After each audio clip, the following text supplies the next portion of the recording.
Hello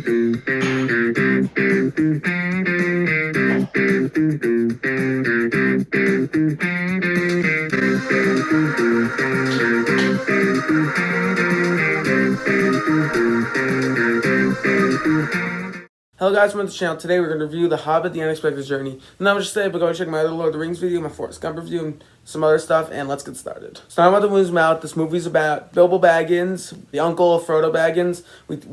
We take him back about a few centuries or something like that, I'm not 100% sure, and do this adventure where he has to team up with a bunch of dwarves as well as Gandalf, and then go get this Arkenstone, and then save the Dwarf Kingdom, pretty much. Now we have the good, and starting off the good, it's just always fun to go back and see this world and see these characters again at a different point in time. And the world in general is in a much lighter state than it would be in the Lord of the Rings movie, so it's just fun to be back here in Middle-earth. I'm a big fan of this whole world and these characters. Even though it's not the same characters from Lord of the Rings, obviously. Like, I mean, you don't get Aragorn back, you don't get Gimli back, and, I mean, obviously Frodo and the other hobbits, but overall, it's still fun to be back here and see the Shire, get to see Riverdale, get to see a lot of other places, and that's always fun in general. And even though it's told through Bilbo's eyes, not Frodo's, I think that's also good, fine, I guess, because in general, I think the Bilbo character, which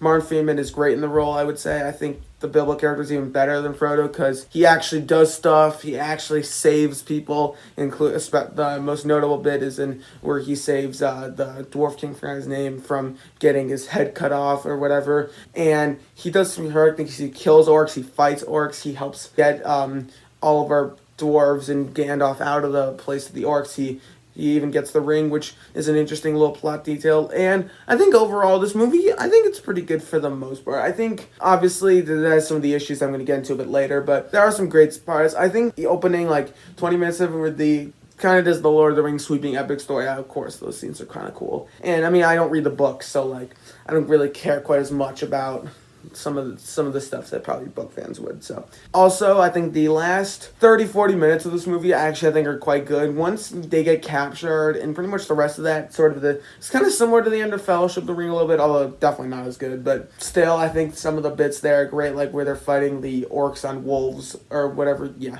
I think that's the right term.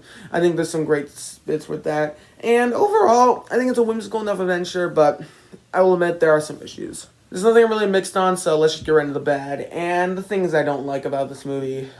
First one, it takes forever to get going, and because they split this book into 3 parts, which they absolutely did not need to do, I think maybe 2 at most, and then you can make them both around this length, or do 3 movies but shorten their length, because there are so many scenes that are just going over long. There's a scene where we're singing in the Shire, the whole bit when they're in Riverdale lasts 30 minutes or 20 minutes or something, 10 minutes longer, 20 minutes longer than it needs to, and then we're getting conversations full, we're getting really long scenes that don't need to be that long, so it's just really, frustrating. I'm watching this, I'm like, why is this still going on? And then, I mean, the ending's pretty well paced, I would say, but, leading up to that, it's just, it's just moving so slowly, which I think the whole point of The Hobbit was just to be this fast, whimsical adventure compared to Lord of the Rings, which are these sweeping epic stories, but are still pretty fast, quickly paced. These are moving so slowly, and then at one point we even have this 10-minute little subplot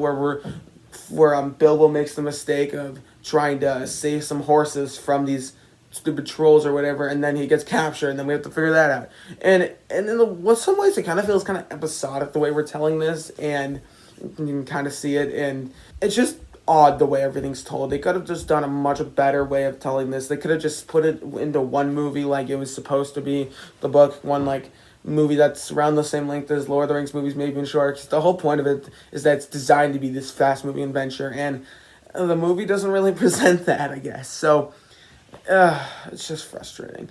I wouldn't say this affects Desolation and Smog as much, or I don't know about Battle of the Five Rivers, which I heard that's the worst one, but we'll see when we get there. But overall, this first one, I mean, Desolation and Smog as much, or I don't know about Battle of the Five Rivers, which I heard that's the worst one, but we'll see when we get there. But overall, this first one, I mean, it's okay. I think I still enjoy it. I think there's still some great bits. I mean, some bits that I think are not quite, I wouldn't say Lord of the Rings level, because those are some of my favorite movies of all time, I guess. I mean, not 10, but top 30 at least, I don't know. So I do enjoy this movie. It's a whimsical adventure, and it's fun enough, but there's some issues. For this movie's final score, I'm gonna give it like a 7 out of 10. I think I still enjoy it. It's still perfectly fine. It just moves so slowly through these scenes, and there's just some uninteresting scenes. It feels like the extended cut, and I know that it's an actual extended cut, but whereas the Lord of the Rings extended cuts, I'd be happy to watch.